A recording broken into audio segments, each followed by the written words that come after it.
unfortunately happens to have episodes every once in a while, which, to my way of thinking, does not come anywhere near qualifying as a criminal offense.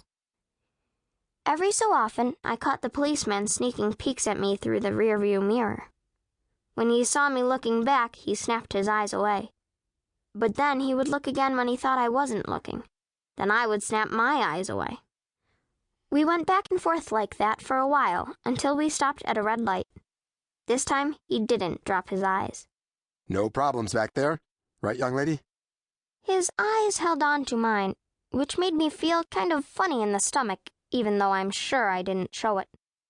I've spent many hours in front of a mirror, imagining embarrassing situations even worse than this one, and making sure that, whatever jumpy feeling was going on inside of me, I, Cal Lavender, would have the same fixed expression on my face.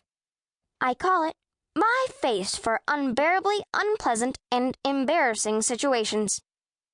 It looks like this. Eyes, like two black checkers. Mouth, a thin line with only the slightest curve at the corners. I'm naturally olive-skinned and thin, with one long eyebrow instead of the two short ones that ordinary people have. This gives me the ability to scowl, without even trying. My mother, who has the same line across her forehead, says it's an awning over our eyes, protection against whatever life throws at us. That's the face I showed the policeman, which made him cough nervously and then say, Hey, would you like one of these breath mint things? Sure, all kids like breath mints. A tin of Altoids landed next to me. I didn't touch it. Not all kids think that their breath needs help, I said. No offense intended. I forgave him. I had seen the name on his tag, Officer Quigley, and immediately renamed him in my mind. Officer Quigley Wiggly. That's another thing I inherited from my mother. She has a way of finding the perfect name for everyone, me included. More on that later, too. Then there was more crackling from the radio. Yeah, that's where we're headed, Quiggly Wiggly said into the receiver. The light changed to green, and the car moved forward. Now, your average 11-year-old would probably have been scared out of her wits, not knowing where she was headed, where the ride was taking her, not knowing what waited ahead. But not me, not Cal Lavender. I wasn't scared at all. My knees were aligned, my thighs pressing together and perfectly matched. My hands were folded on my lap. Why should I have been scared? After all, this wasn't my story.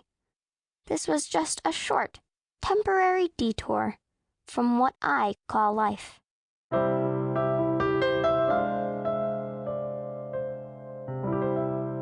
Chapter 2.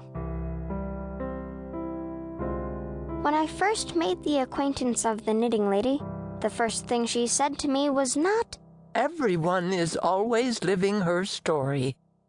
That came later when she was telling us a fascinating tale that took us from coast to coast and covered about 100 years of human history. I have to say she turned out to be an excellent storyteller, even though I had my doubts when I first met her. There was the fact that she stuttered. Not all the time, but enough that... Now there I go, jumping 10 steps ahead. I haven't even explained yet about the knitting lady.